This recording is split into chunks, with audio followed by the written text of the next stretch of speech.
ಸರ್ಕಾರಿ ಉನ್ನತೀಕರಿಸಿದ ಹಿರಿಯ ಪ್ರಾಥಮಿಕ ಶಾಲೆ ದಳವಾಯಿ ನಂಜನಗೂಡು ಶಾಲೆಯಲ್ಲಿ ಶಾಲಾ ಪ್ರಾರಂಭೋತ್ಸವವನ್ನು ಮುಖ್ಯೋಪಾಧ್ಯಾಯರಾದ ಲೀಲಾವತಿ ಹಾಗೂ ದೈಹಿಕ ಪರಿವೀಕ್ಷಕರಾದ ಪುಷ್ಪ, ಎಸ್ಡಿಎಂಸಿ ಅಧ್ಯಕ್ಷರಾದ ಬಾಲಾಜಿ, ಉಪಾಧ್ಯಕ್ಷರಾದ ಮೂರ್ತಿ ಎಲ್ಲ ಶಿಕ್ಷಕರಿಂದ ಮಕ್ಕಳಿಗೆ ಗುಲಾಬಿ ಹೂವನ್ನು ನೀಡುವುದರ ಮೂಲಕ ಸಂಭ್ರಮದಿಂದ ಶಾಲೆಗೆ ಬರಮಾಡಿಕೊಂಡರು.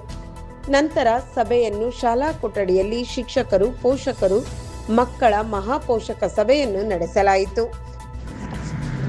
ಮುಖ್ಯ ಶಿಕ್ಷಕರು ಸಭೆಯನ್ನು ಉದ್ದೇಶಿಸಿ ಸರ್ಕಾರಿ ಶಾಲೆ ಪ್ರಾರಂಭವಾಗಿದೆ. ಸರ್ಕಾರವು ಮಕ್ಕಳಿಗಾಗಿ ತುಂಬಾ ಸೌಲಭ್ಯವನ್ನು ನೀಡುತ್ತಿದ್ದು, ಮಕ್ಕಳು ಪ್ರತಿನಿತ್ಯ ಶಾಲೆಗೆ ಬರುವಂತೆ ಪೋಷಕರು ಸಹಕರಿಸಿ ಎಂದು ಮನವಿ ಮಾಡಿದರು.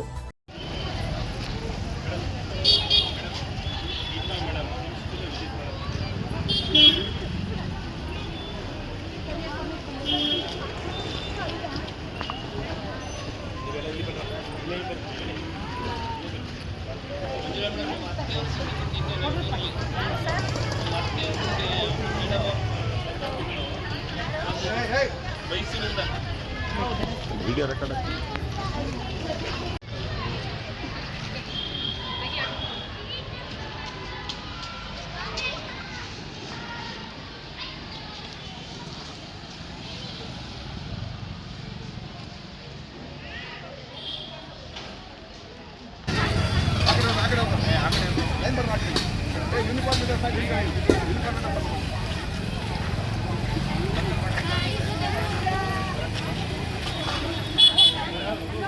ನೀವು ಅಲ್ಲಿಂದ ಅವ್ರು ಹೋಗ್ತಾರಲ್ಲ, ನೀವು ಇಲ್ಲಿಂದ ಹಿಂಗೆ ಹೋಗಬೇಕು. ಅಲ್ಲಿಂದ ಹೋಗ್ಬೇಕು.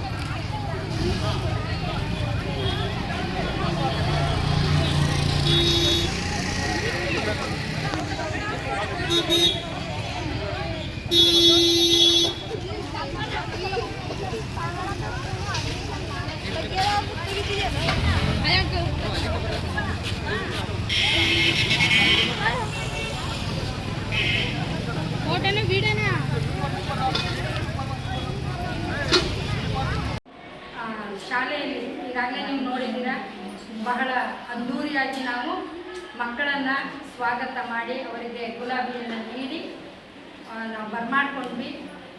ನಿಮಗೂ ಕೂಡ ಅದು ಖುಷಿ ಅನ್ನಿಸಿರಬಹುದೇನೋ. ಯಾಕೆಂದರೆ ಮೊದಲು ಹೇಗಿರುತ್ತೋ ಒಂದು ಸಂತೋಷ, ಖುಷಿಯಿಂದ ಮಕ್ಕಳನ್ನ ನಾವು ಆಹ್ವಾನ ಮಾಡ್ತೀವಲ್ಲ, ಅದು ಕೊನೆವರೆಗೂ ಇರಲಿ ಅಂತ ಬಹಳ ಆಸಕ್ತಿಯಿಂದ ಮಕ್ಕಳು ಕೂಡ ಸಂತೋಷದಿಂದ ಬಂದರು. ಆದರೆ ನೀವು ಇನ್ನು ಮುಂದಕ್ಕೆ ಅದೇ ಥರ ಮಕ್ಕಳನ್ನು ಶಾಲೆಗೆ ಸರಿ ಹೇಳಿದ ಹಾಗೆ ಸರ್ಕಾರಿ ಶಾಲೆಗಳಲ್ಲಿ ಉಚಿತವಾಗಿ ಸರ್ಕಾರವೇ ಎಲ್ಲವನ್ನ ನೀಡುತ್ತೆ. ಅದನ್ನು ನಾವು ಯಾಕೆ ಬಳಕೆ ಮಾಡ್ಕೋಬಾರ್ದು? ಬಳಕೆ ಮಾಡಿಕೊಂಡು ನಮ್ಮ ಮಕ್ಕಳನ್ನು ಯಾಕೆ ಮುಂದುವರಿಬಾರ್ದು ಅನ್ನೋ ಮನೋಭಾವ ನಿಮ್ಮಲ್ಲಿ ಇರಬೇಕು. ಈ ಸಲ ಒಂದು ಸ್ಲೋಗನನ್ನು ಕೊಟ್ಟಿದೆ ಸರ್ಕಾರ, ಉತ್ತಮ ಕಲಿಕೆ ಉಜ್ವಲ ಭವಿಷ್ಯ. ಮಕ್ಕಳ